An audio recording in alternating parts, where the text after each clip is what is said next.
You have been indoctrinated, not by a secret organization or some hidden elite ruling the globe. No, the fact is considerably more troubling. You have been programmed by something much closer: your parents, your instructors, your culture, and, most dangerously, your own thinking. But here's the question: are you truly you, or merely a collection of borrowed beliefs, conditioned behaviors, and society expectations? Think about it. The way you talk, the way you dress, the aspirations you chase.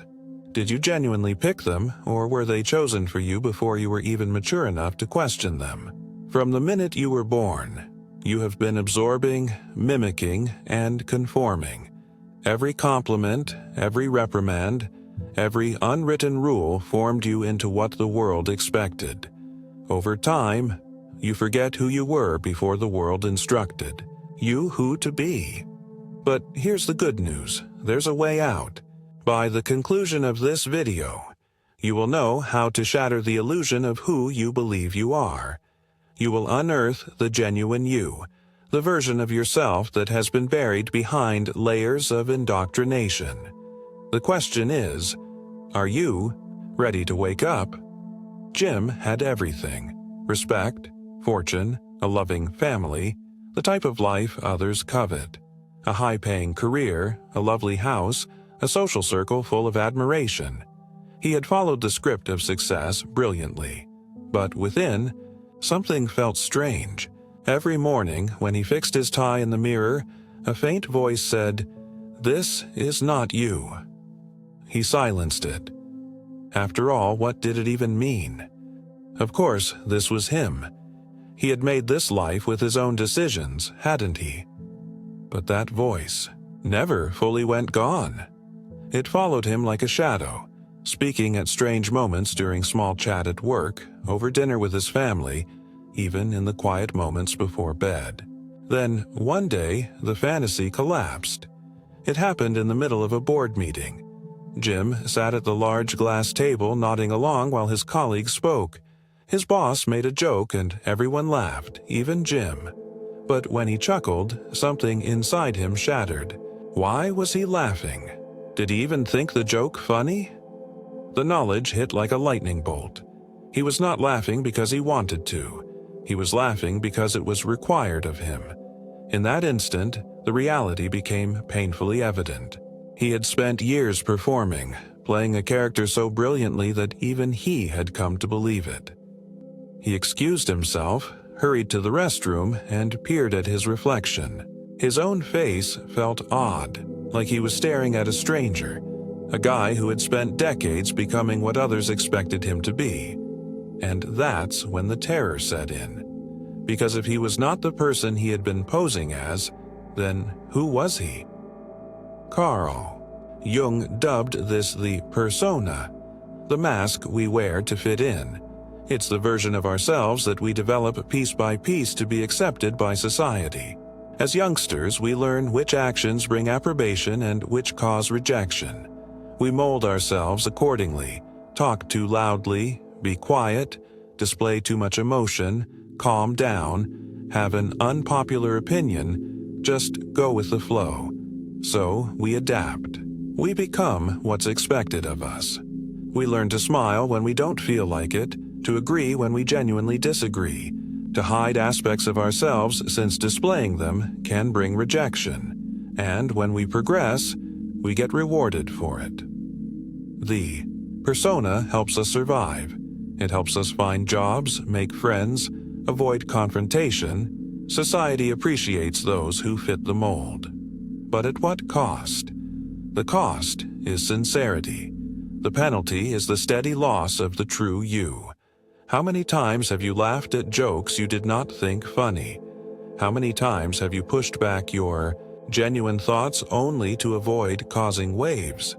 How many times have you performed a character instead of showing up as yourself? It's easy to pass it off as innocuous. But here's the truth. The more you wear the mask, the more you forget who you are underneath it. Until one day, just like Jim, you wake up realizing you have been living someone else's life. There's someone else inside you, someone you refuse to accept, someone who lurks beneath the surface of your consciousness, affecting your behavior in ways you don't even notice. Carl Jung dubbed it the shadow, the hidden portion of your psyche. It stores the feelings, desires, and qualities you have been trained to repress, and the more you push it away, the more power it has over you. But here's the troubling part.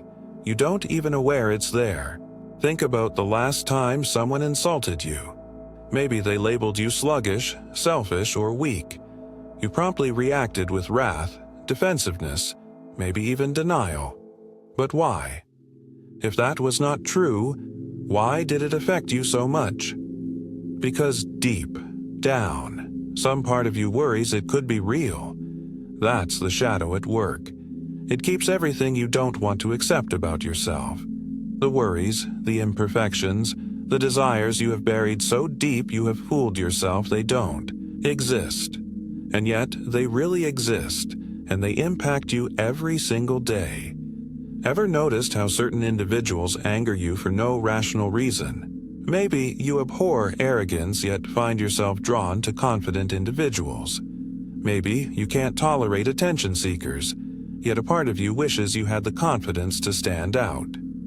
Here's the painful truth. The things you despise in others are a mirror of your own shadow. They are pieces of oneself you have rejected, qualities you were previously persuaded were bad or unsuitable. Maybe, as a youngster, you were punished for being too forceful, so you buried that part of yourself. Now, when you see someone else being brave, it triggers you.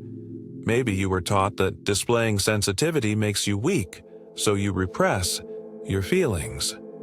Now, when you see someone freely express their sentiments, you mock them. It's not that you genuinely detest such features in others. You despise that you are not permitted to express them yourself. This is why repressing the shadow is perilous, because the longer you ignore it, the more influence it has over you.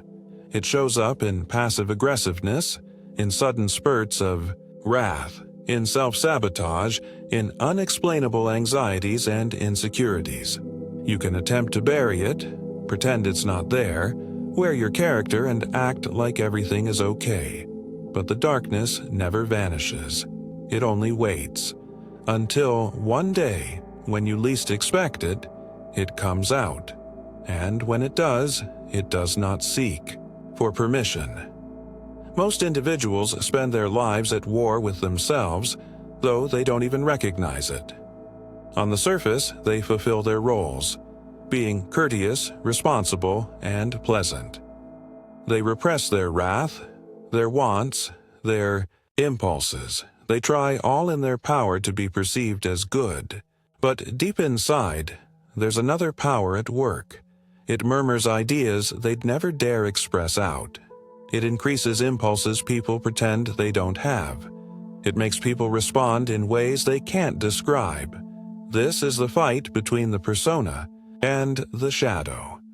The persona, the mask we wear to fit in, tells you to be nice when you want to be direct. It urges you to be unselfish when you seek attention. It instructs you to smile when you want to scream. But the shadow does not dissipate, just because you ignore it. It festers in the background waiting for an opening. Maybe you have felt it before. That moment when you crack over something minor, when you lash out and don't know why, when you say something terrible and then immediately regret it. That's your suppressed darkness bursting through. And this inner struggle starts in childhood. As youngsters, we are inherently wild, outspoken, and honest. But society teaches us that some acts are unacceptable. Don't be too noisy. Don't become irritated. Don't weep. Don't call attention to yourself. Slowly, we start chopping off aspects of ourselves to be accepted. We learn to display just the aspect that people approve of, the persona. But what happens to what we suppress? It does not just go. It evolves into worry, despair, self-doubt. It produces a continual sensation that something is missing, that you are not truly you. Jung told us, the shadow, when ignored, becomes destructive. Think about a volcano. The pressure grows and builds under the surface. If it has no release, it finally bursts. This is why those with immaculate personalities frequently suffer the hardest. They spend their lives repressing their actual feelings, their weaknesses, their urges. Then one day, their shadow explodes out in the form of addiction, breakdowns, or self-sabotage. The more you conceal your shadow, the more it rules you. It shows up in relationships. Why you keep attracting terrible partners, why you push people away, why you destroy your own pleasure. It shows up in your habits. Why you delay, why you lash out, why you feel empty even when you have it all. Your darkness is not your adversary. It's the part of you that's been exiled wanting to be heard. And until you acknowledge that, you will never be free. So how can you break away from the false persona you have been conditioned into? How can you uncover the person you were supposed to be before the world taught you who to be? Jung dubbed this process individuation, the path of merging your persona and shadow to become complete. This is not about becoming someone new. It's about recovering the aspects of yourself that you have abandoned. Individuation is not simple. It demands profound self-reflection, honesty, and the guts to confront your darkness. But it is the only way to full self-awareness. Here's how you begin. Step 1. Observe your persona. Your persona is the version of you that interacts with the world. It's the mask you wear to be accepted by society, your family, your friends, and even yourself. But how much of it is truly you?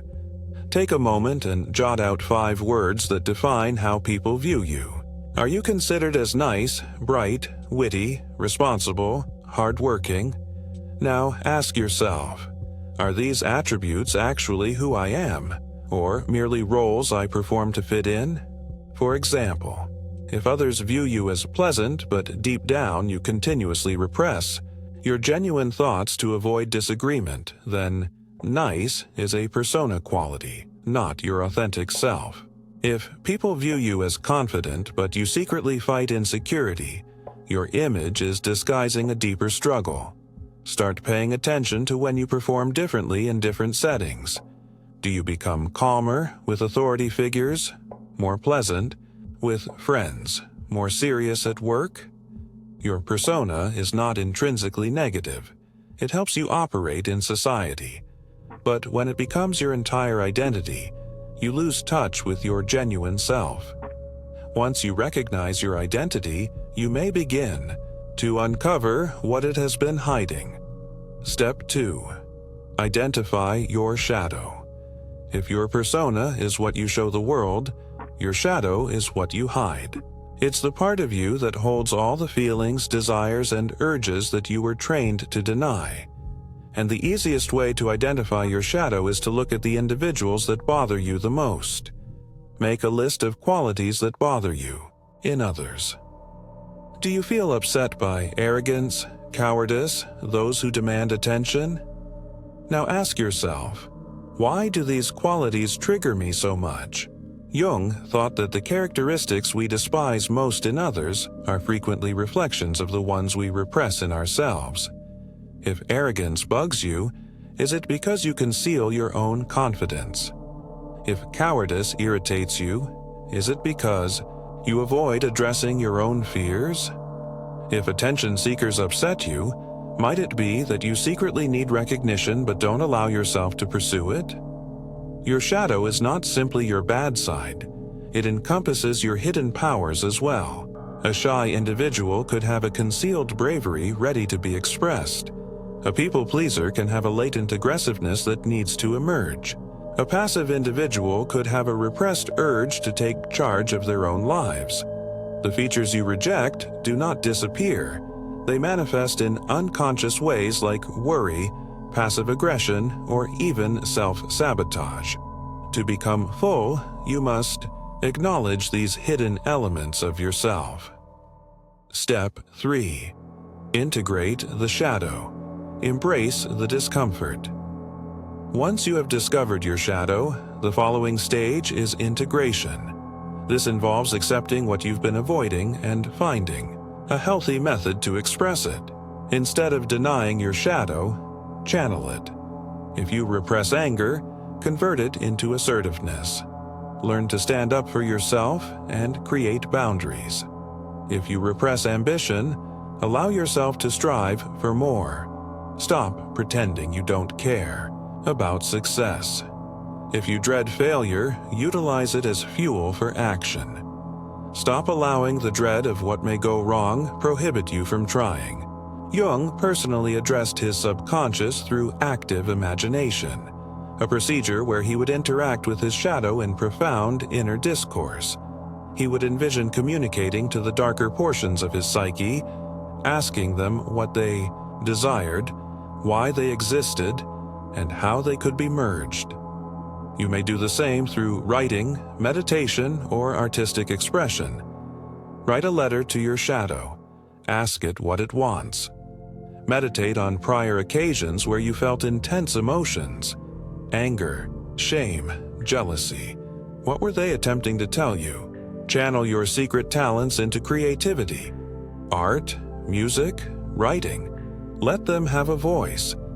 The idea is not to erase the shadow, but to embrace it as part of who you are. True strength comes not from denying your darkness, but from learning to own it. Because when you stop battling yourself, you eventually become entire. For the next 24 hours, become a quiet spectator of your own life. Watch yourself not as you desire to be, but as you genuinely are. Notice the tiny moments when you fake a grin to be nice, the times you laugh at a joke that is not amusing simply to fit in, the hesitation before you speak your mind, fearful of what others might think. Observe how often you modify yourself to meet your surroundings, at work, with friends, around family, and then ask yourself, who is truly in control? Is it you, or is it the carefully created character you have been trained to maintain? The process of individuation is not about eliminating all you have been. It's about taking away what isn't genuinely you. It's about finding the person you were before the world instructed you who to be. Your genuine self has always been there, lying under the layers of expectations, societal training, and unconscious anxieties. The issue is, are you ready to meet them? Your adventure starts now.